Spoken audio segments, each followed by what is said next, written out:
Bienvenue devant moi. J'ai devant moi le téléphone Leica Lades propulsé par Xiaomi, je pense que c'est son nom officiel. Je vais procéder au déballage et jeter un rapide coup d'œil aux spécifications de l'appareil. Je vais aussi parler de ce que l'appareil propose réellement, de la qualité de fabrication, ainsi que d'autres aspects que j'aborderai au fur et à mesure du déballage et de la présentation.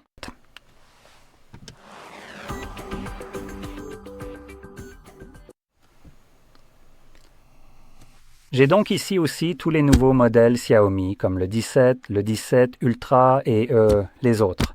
Mais j'ai décidé de commencer par le plus grand nombre de bunkers, celui-ci, et donc de commencer par le plus grand nombre de bunkers. Vérifions rapidement quel est le prix de ceci. Si je ne me trompe pas, ce n'est rien de bien petit.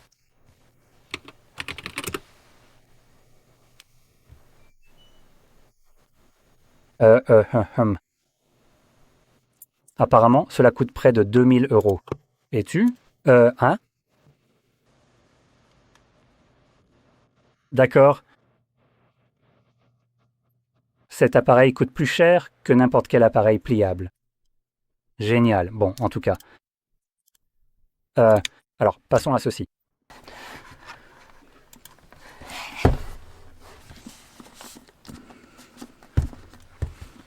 Très bien, tout est prêt.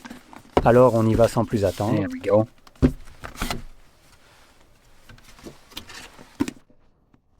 Oui, on a bien un peu de logo ici, Xiaomi et Leica. Super, prenons le couteau. Et voilà. D'accord, très bien. Alors, ouvrons-le maintenant pour voir ce qu'il y a dedans.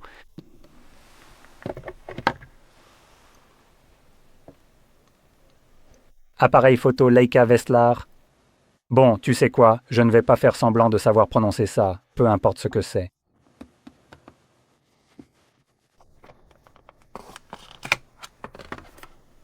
Félicitations pour votre nouveau téléphone Leica Lite propulsé par Xiaomi.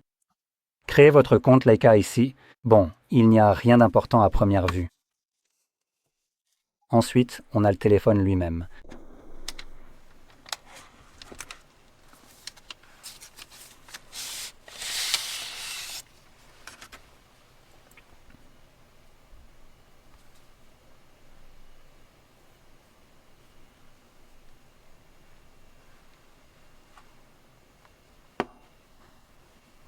Il a vraiment l'air super beau, je dois le reconnaître. Quand il s'agit de, je suppose, collaboration serait le meilleur mot pour décrire ça. Le téléphone a vraiment un look unique, et je l'aime bien. C'est très subtil, c'est minimaliste, mais ça se démarque quand même. Voilà. En dessous, on trouve les accessoires de coque de téléphone et les câbles. Commençons par les câbles, car ce sera sûrement la partie la plus ennuyeuse. Bon, câble tressé directement dans la boîte, type A vers type C. Je vais juste le remettre ici. Et autre chose?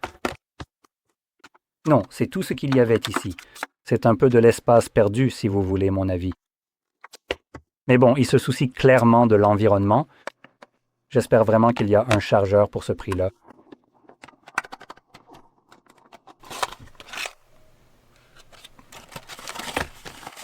Qu'est-ce que c'est? Un chiffon de nettoyage pour objectif, une dragonne, un cache d'objectif. Est-ce un filtre ND? Ou c'est juste littéralement un cache? Non, c'est vraiment juste un cache. Eh bien, ce n'est absolument pas pour cette raison précise. Et de quel objectif parle-t-on? Je vais le mettre de côté pour l'instant. Peut-être qu'il y a autre chose ici qui rendra ça... C'est plus clair ce que c'est, en fait. Et c'est tout ce qu'il y a ici. Outil d'éjection de carte SIM papier, on a l'autocollant énergie, et je pense que, oui, c'est probablement pour ça, probablement ce à quoi servait le cache d'objectif. Vérifions rapidement. Ah, voilà. Oui, donc c'est à ça que ça s'attache. Maintenant, la coque elle-même. Faite en plastique. L'arrière semble être en cuir, même si je suppose que c'est du cuir écologique, mais je ne peux pas en être certain. Il est écrit « Made in China », modèle Xiaomi Company. Bon, ce n'est pas vraiment précisé. Il pourrait y avoir une indication, vous savez, si c'est du vrai cuir ou non. Nous avons un marquage Leica juste ici dans un coin et Xiaomi en bas. Nous avons ici nos boutons d'alimentation et de volume, qui sont recouverts, comme vous pouvez le voir clairement. Et c'est à peu près tout pour l'instant. Il y a une chose que je voudrais souligner.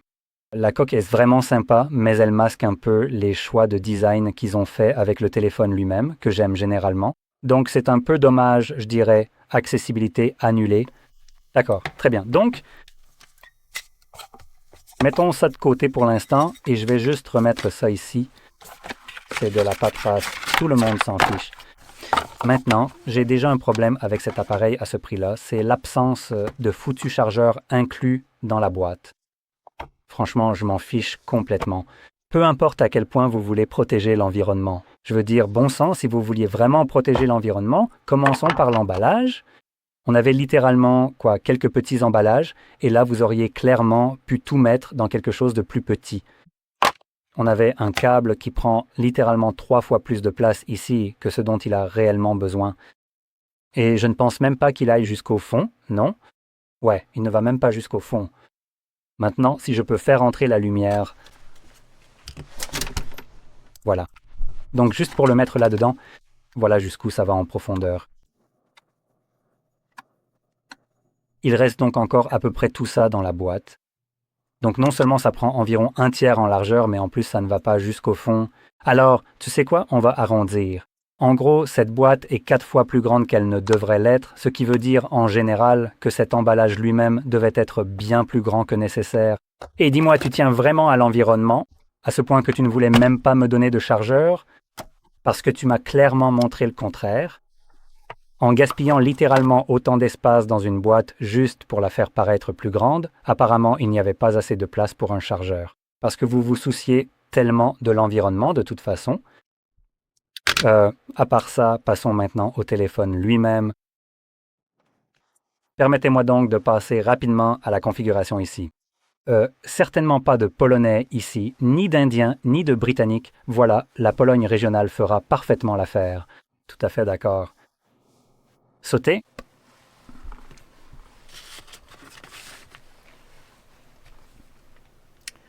On saute, on bondit et on continue de sauter encore et encore avec énormément d'énergie. Il faut s'élever très haut dans les airs en gardant un rythme constant et régulier. C'est un excellent exercice pour rester en forme, alors on ne s'arrête pas, on garde la cadence et on saute de plus belle avec beaucoup de souplesse et de force. Waouh, allez! Nous avons maintenant 2 styles visuels différents pour les applications récentes. C'est plutôt sympa.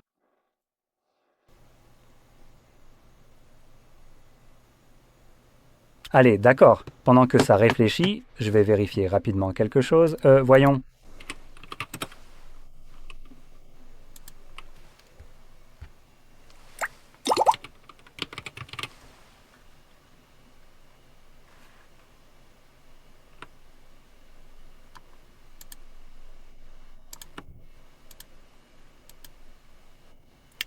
Voilà.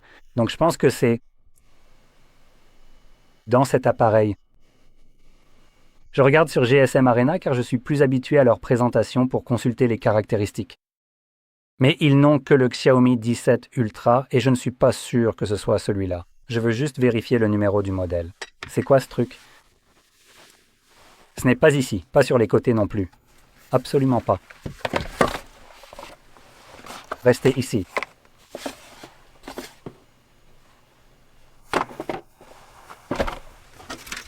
Ici. Ah, peut-être que c'est ici, alors nous l'avons.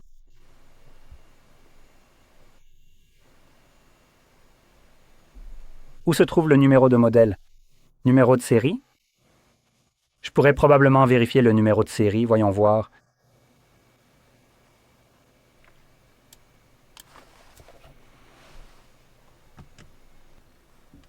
Bon, j'ai revérifié. C'est celui-ci, juste là, et oui, c'est bien le même. Bon, alors, maintenant, tout ceci est bien clair pour vous, n'est-ce pas?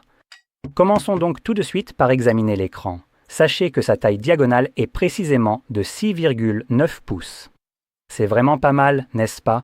Il s'agit d'un écran AMOLED de 1200 par 2608 pixels, LTPO, 68 milliards de couleurs, un taux de rafraîchissement de 120 Hz et un taux de rafraîchissement d'entrée impressionnant de 2160 Hz. Il se rafraîchit environ 2000 fois par seconde en analysant les entrées de votre doigt lorsque vous faites défiler latéralement, etc. Il est compatible Dolby Vision avec un écran, ce qui signifie que si vous possédez un contenu Dolby, il sera lu ici. Nous avons une luminosité de pointe de 3500 nits, ce qui honnêtement, comparé à ce que proposent certains autres appareils, n'est pas le plus élevé. Je pense que le plus élevé que j'ai vu, c'était autour de 7000 sur celui-ci, soit le double de ce que nous avons ici, et il ne coûtait certainement pas 2000 € de toute façon. Bref, l'écran ici est en fait vraiment très bon. Il affiche également un impressionnant ratio écran-corps de 92,3%, ce que vous pouvez clairement voir ici. Si j'ouvre peut-être les paramètres, voilà, les paramètres. Vous pouvez voir les bordures, elles sont très minimes, vraiment minuscules, donc évidemment cela donne un aspect moderne et élégant à l'appareil. À plus de 92%, c'est vraiment excellent. Il a également une densité de 416 pixels par pouce et l'écran ici, plus précisément le vert, est le Xiaomi Shield Glass 3.0. Maintenant, je n'ai aucune idée de sa résistance, donc comme c'est le verre propriétaire de Xiaomi que j'ai ici, c'est la première fois que je le vois. C'est à peu près tout ce qu'il y a à dire sur l'écran, qui ici est vraiment au top. C'est ce à quoi on peut s'attendre pour un téléphone dans cette gamme de prix. En fait, c'est ce à quoi on pourrait s'attendre pour un téléphone à moitié prix. Donc, c'est plutôt bien.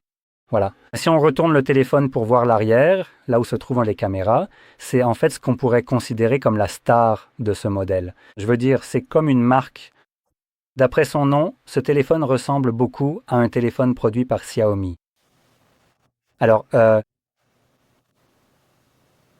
l'appareil photo ici présent a une résolution de 50 mégapixels. J'ai une ouverture de 1,7, un objectif grand angle de 23 mm, un capteur de 200 mégapixels avec une ouverture de 2,2 à 3,0, un téléobjectif périscopique de 75 à 100 mm et un autre capteur ultra grand angle de 15 mégapixels, ouverture 2,2, 14 mm avec un angle de 115 degrés. Nous avons également un capteur de profondeur 3D à temps de vol, dont je ne sais absolument pas lequel c'est, probablement celui-ci, mais ce n'est qu'une supposition, ce n'est pas vraiment important. Et avec ces appareils photo, vous pouvez enregistrer des vidéos jusqu'en 8K à 30 images par seconde, la 4K vous permet d'aller jusqu'à 120 images par seconde, et en 1080p, vous atteignez l'incroyable chiffre de 1920 images par seconde. Et ça, c'est du ralenti, mais c'est quand même impressionnant de pouvoir faire ce genre de ralenti en 1080p. En général, cela aurait été réservé au 720p, voire à une résolution encore plus basse. Maintenant, en enregistrant des vidéos avec ce téléphone et ses caméras, vous pouvez aussi filmer en HDR avec la norme Dolby Vision, ce qui est plutôt sympa. Même si en réalité, c'est juste un rendu un peu différent, ça reste du HDR. C'est juste qu'au lieu d'utiliser la version open source, ça utilise celle de Dolby et c'est en 10 bits. Voilà. Si on le retourne vers l'avant, on a une caméra selfie.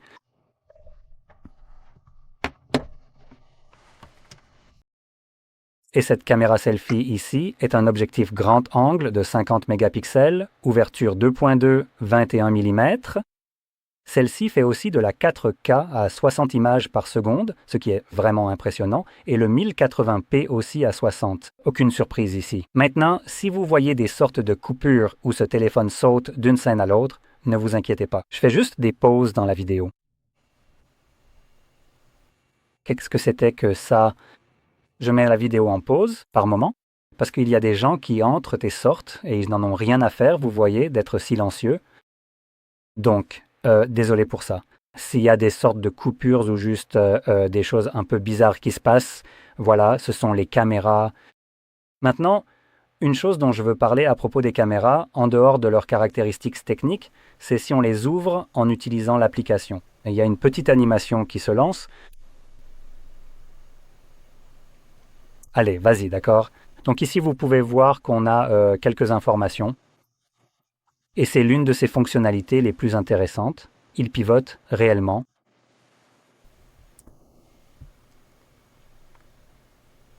Et voici, il semblerait que nous ayons tous les nouveaux essentiels Leica. Je suppose donc qu'il pourrait s'agir en partie de profils de couleurs différents pour tout cela. Nouvelle prise de vue en direct.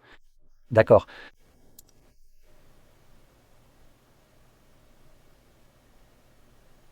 Maintenant, je me demande toutefois si cet appareil va réellement capturer la Lune ou si le téléphone va plutôt nous sortir quelque chose d'approchant, que il est stocké sous forme de fichiers dans le système, comme cela se faisait déjà sur les téléphones. Ce qui est génial, c'est que nous pouvons personnaliser la mise en page pour que vous puissiez avoir des boutons d'accès rapide pour des profils de caméra spécifiques, ce qui est plutôt sympa, à mon avis. Alors maintenant, prenons un instant pour regarder exactement comment cela fonctionne concrètement. Vous pouvez donc voir que lorsque vous le faites pivoter, il effectue un zoom avant et je dois dire que j'ai du mal à le faire. C'est quelque chose que je ne pourrais évidemment pas décrire ni vous montrer. Mais lorsqu'on manipule cet objet, on bénéficie d'un excellent retour optique. Putain de merde! C'est probablement l'un des meilleurs retours optiques que j'ai jamais ressentis. Et c'est super précis. Donc, quand vous faites tourner ça, c'est exactement comme avec un fidget spinner. Voyons voir. Donc, en utilisant un zoom de fois 120, je vois déjà très clairement qu'il y a énormément d'intelligence artificielle ici. On voit que ça scintille littéralement partout sur la vidéo, ainsi que sur tout l'écran.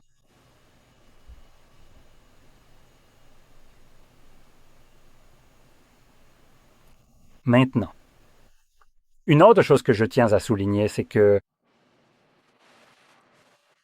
c'est l'une des meilleures stabilisations que j'ai vues. Zoom. Bon sang, je ne sais pas vraiment comment le démontrer. Essayons peut-être de l'insérer ici. Si je peux le trouver. Ah, voilà. Donc, le voici. Vous pouvez zoomer encore plus près. C'est comme un zoom 26 fois, non? Donc, à ce moment-là, je veux le garder stable. Tant que je ne bouge pas trop, vous pouvez voir ça en gros, même si je secoue ça. C'est plutôt stable. Normalement, votre main tremblerait un peu et l'image serait un peu saccadée. Mais ici, quand il détecte que vous essayez apparemment de rester stable, il se verrouille. Et même pendant que je parle en ce moment, vous pouvez voir ma main bouger sur l'image ici. C'est vraiment très stable. Ce n'est pas normal, je dirais, loin de là. Donc la stabilisation ici et aussi la détection plus intelligente activée, quand vous essayez vraiment de faire un panoramique vers autre chose, par opposition à simplement essayer de garder votre main stable et échouer. C'est vraiment très précis. C'est l'un des meilleurs que j'ai vus jusqu'à présent. Donc, je ne vais pas trop m'attarder sur les caméras ici. Je ne m'y connais pas vraiment en photographie, pour être tout à fait honnête. Donc, je vous recommande peut-être de consulter quelqu'un qui s'y connaît un peu plus dans ce domaine.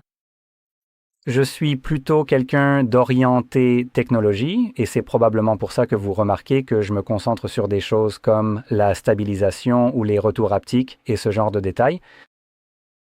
Maintenant, en ce qui concerne la qualité de fabrication, l'appareil est aussi plutôt bien construit. Comme vous pouvez le voir, on a évidemment une face avant en verre, un dos en plastique renforcé de fibres, mais il y a aussi une option en silicone, en polymère ou, autrement dit, en cuir écologique. Et un cadre en alliage d'aluminium. Ce cadre en alliage d'aluminium a un petit côté stylé. Je vais essayer de faire la mise au point avec la caméra. Voilà, comme une caméra en Allemagne, on a ce genre de rainure juste ici. Ça rend la prise en main un peu plus facile pour éviter que ça ne glisse de votre main. Et puis voilà, de l'autre côté, on retrouve d'autres rainures, notre bouton d'alimentation qui est relativement petit, et des boutons de volume encore plus petits. J'aime bien son design, il est assez minimaliste et vraiment, il gêne le moins possible. En haut, on a juste quelques antennes. Il y a aussi une autre antenne ici et dans la rainure. Et en bas, on a notre haut-parleur type C. Notre tiroir SIM, c'est juste un tiroir SIM. Au fait, il n'y a pas de stockage extensible. Et en parlant de stockage, ce dont je n'ai d'ailleurs pas encore parlé, cet appareil n'a qu'une seule variante qui est vraiment suréquipée. 1 téraoctet de stockage et 16 gigaoctets de RAM. Du moins, c'est ce que Leica présente. Je pense, oui, donc officiellement, en fait, non, ce n'est pas le site de Leica, c'est le site de Xiaomi, donc le modèle noir, qui serait celui-ci. Il a 16 gigaoctets de RAM, 1 téraoctet de stockage, et voyons si je peux en trouver un autre, parce que Leica donne aussi le même genre d'informations sur leur propre site officiel. Et GSM Arena, en revanche, indique qu'il existe aussi une version avec un demi-téraoctet de stockage que je n'arrive pas à trouver. C'est un peu étrange, hein? À part ça, nous pouvons passer à la suite.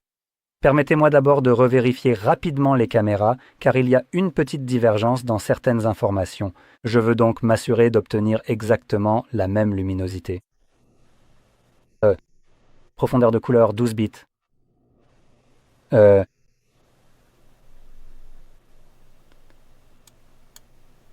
Comme vous pouvez le constater ici, cette résolution de jeu est-elle vraiment la même? On parle d'une résolution de 1280 par 720 pixels. Mais comment diable une telle chose a-t-elle bien pu se produire?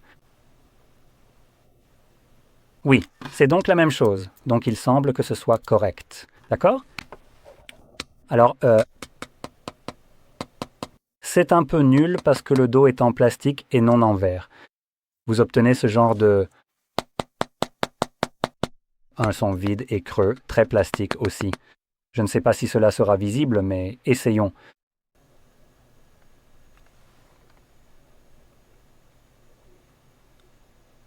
Je ne sais pas si cela est visible.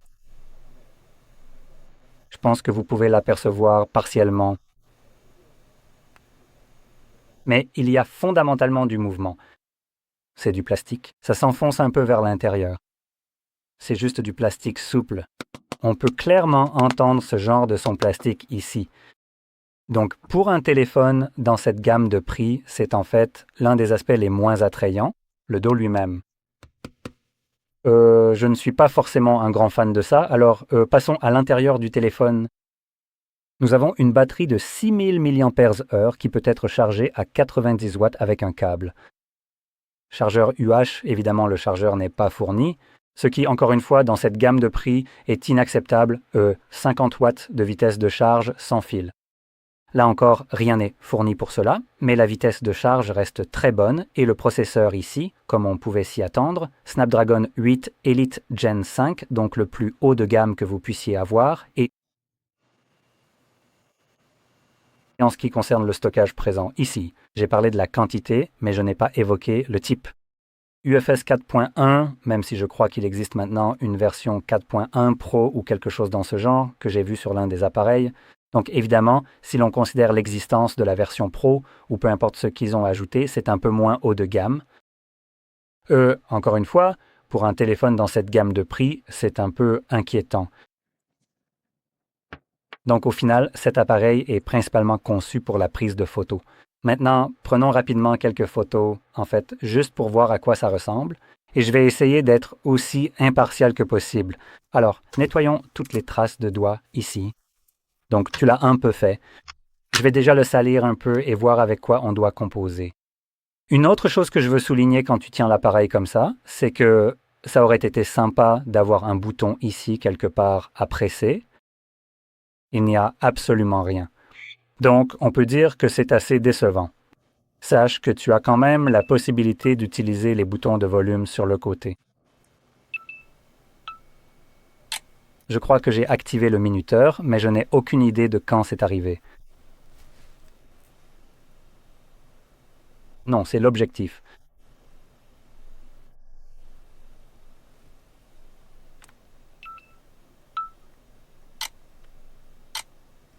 Donc, quand tu appuies sur le bouton de volume, ça lance automatiquement un compte à rebours de quelques secondes. Je suppose que tu peux changer ça, mais c'est un choix un peu étrange.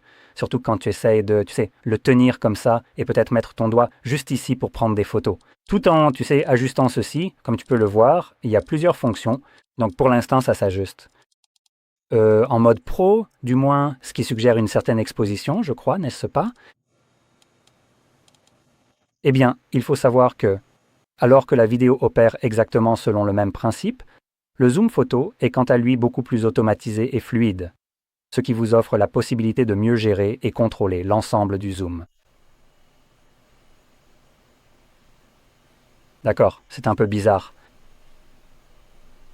Le passage d'un objectif à l'autre est donc vraiment excellent.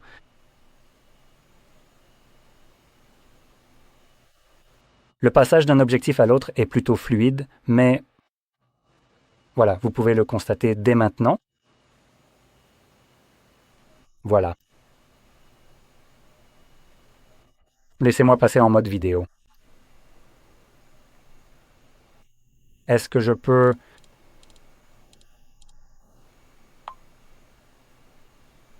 Oh, intéressant, donc quand vous enregistrez, cela ne fait plus rien du tout. De plus, il est assez curieux de constater ce choix particulier. En mode photo, si vous décidez de réattribuer cette fonction spécifique pour contrôler le zoom pendant l'enregistrement vidéo, alors vous risquez fort de vous retrouver face à l'une de ces situations imprévues.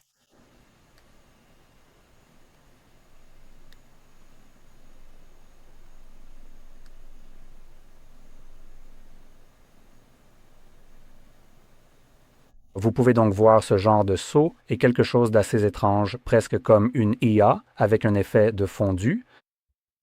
C'est en fait l'appareil photo qui passe d'un objectif à un autre, donc c'est un peu étrange. Encore une fois, cela se produit en ce moment uniquement en mode photo lorsque je zoome, ce qui évidemment, une fois que vous zoomez et que vous prenez la photo, cela ne sera pas visible car l'image sera déjà à la position à laquelle vous souhaitez qu'elle soit zoomée. Mais si vous pouvez régler cela en mode vidéo et faire la même chose, vous allez avoir ce genre de saut étrange que vous pouvez provoquer de cette façon, je suppose. Oui? Donc ici, c'est un peu juste. Vous pouvez le voir ici.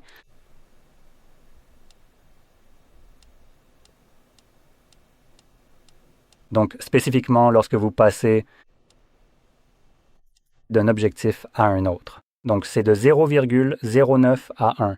Il passe à l'objectif de 23 mm et vous avez ce genre de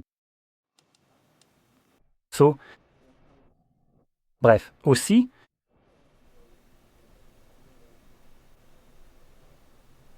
faisons cela rapidement.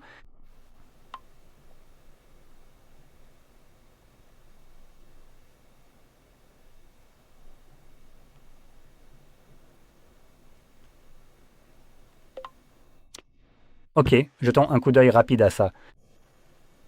Bonjour à tous.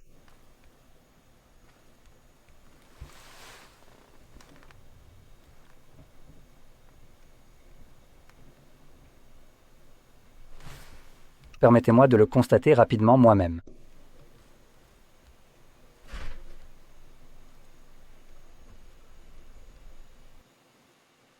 Oui, effectivement, cela semble tout à fait évident ici. Ouais, pourquoi partir discrètement quand on peut aussi siffler comme un putain de coq génial? D'accord, laissez-moi juste réajuster la luminosité. Et c'est assez visible en ce moment. Ça a l'air plutôt mal parti là, maintenant, quand je vous le montre. L'écran de cet appareil photo n'est pas si horrible en soi, mais il y a un problème de luminosité. On voit le texte noir, on peut remarquer qu'il y a comme un halo autour, plus clair. C'est un comportement étrange de la part d'une caméra. Je ne sais pas du tout ce qui se passe ici, mais c'est clairement visible quand on utilise, je suppose, l'ultra grand angle. Quand ça passe à...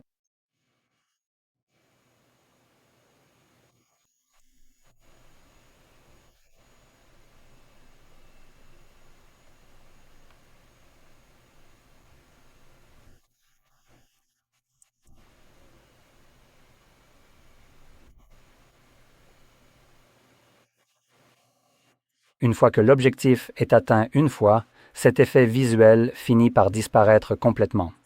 Et là, tout semble redevenir tout à fait normal dès que l'image repasse sur l'ultra grand angle, qui était utilisé au début. Il y a cet aspect bizarre, un peu moche.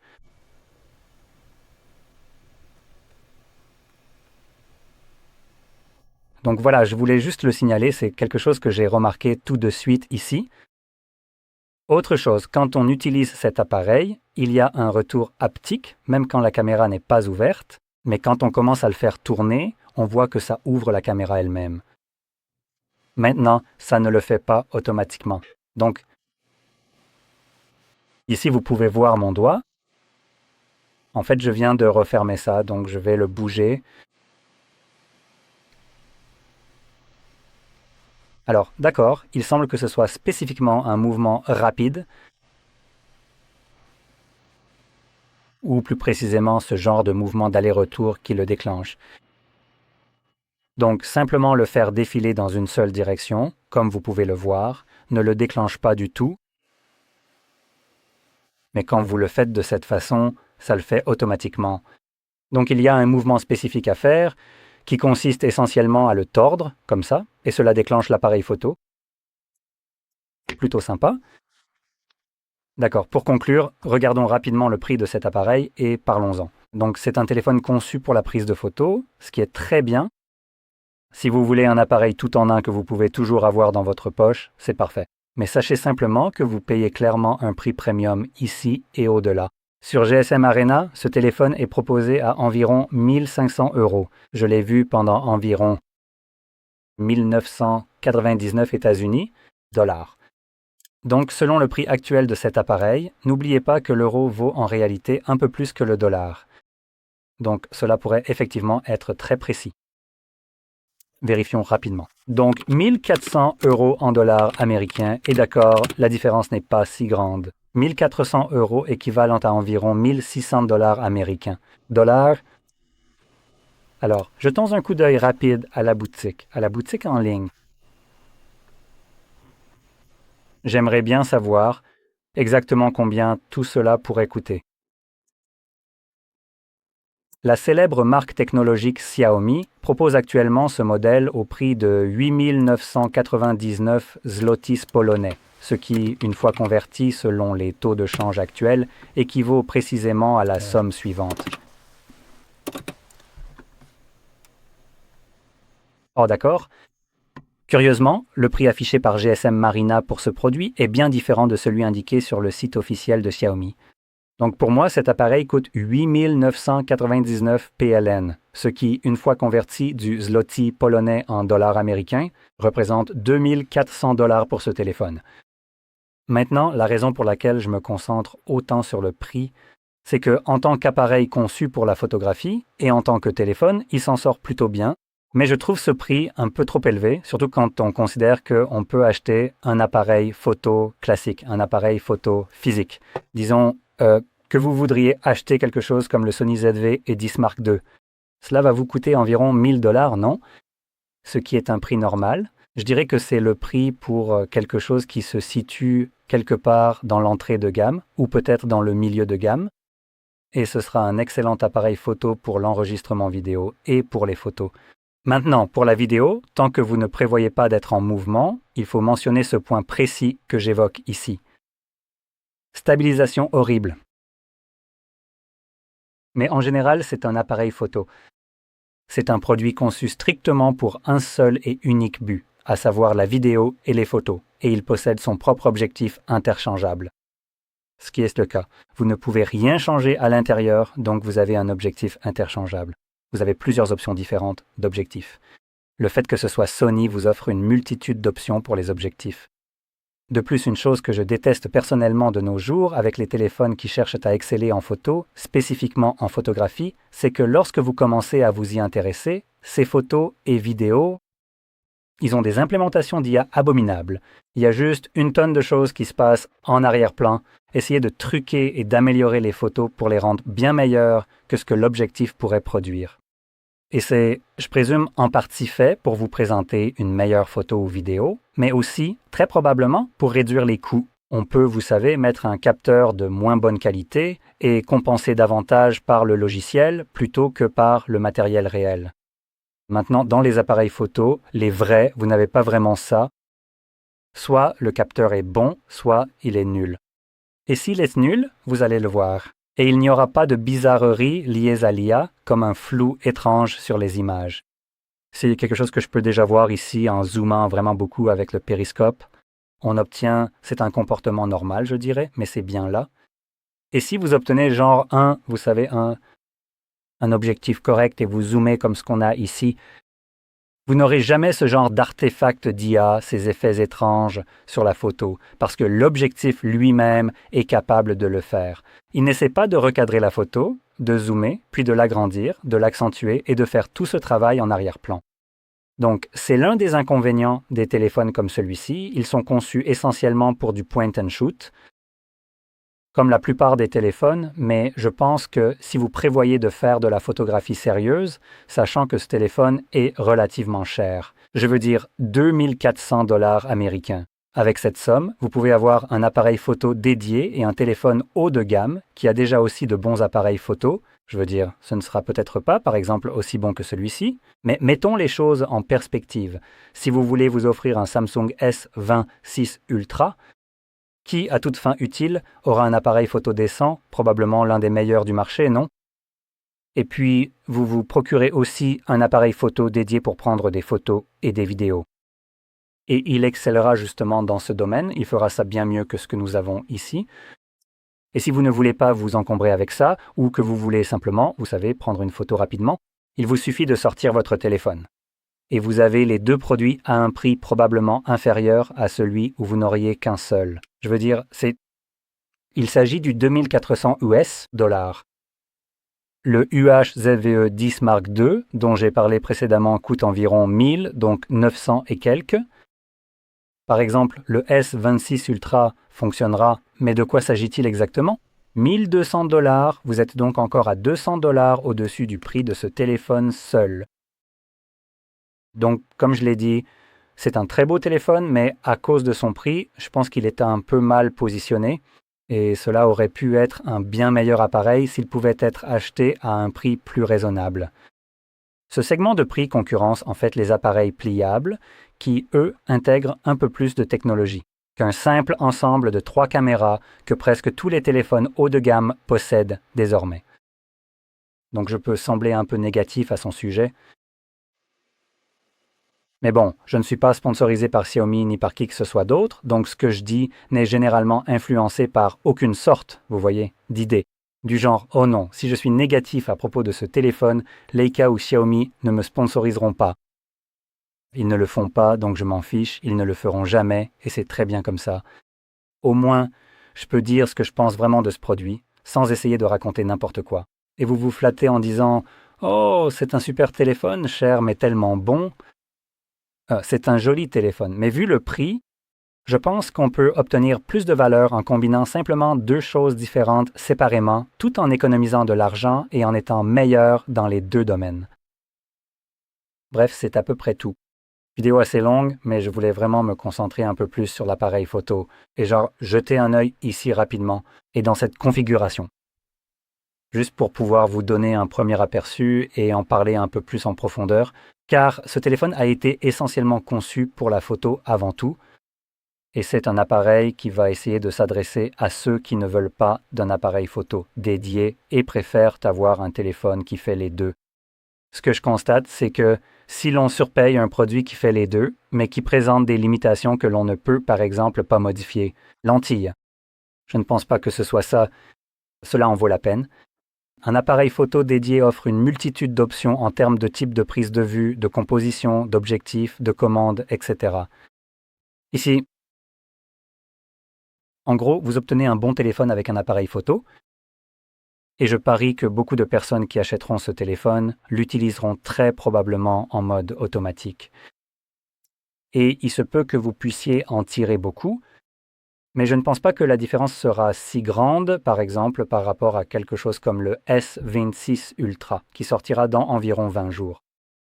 Donc, comme je l'ai dit, au moins on sait que le Samsung coûtera 1200 $ au lieu de 2400 $. C'est littéralement la moitié du prix. Waouh, je n'aurais jamais pensé dire que Samsung est bon marché dans ce cas. L'un des Samsung les plus chers coûte en fait la moitié du prix d'un autre appareil, comme le Xiaomi, de toutes les marques. Dans quel monde vivons-nous? Quoi qu'il en soit, si vous avez trouvé cette vidéo utile, n'oubliez pas de liker, de vous abonner, et merci d'avoir regardé.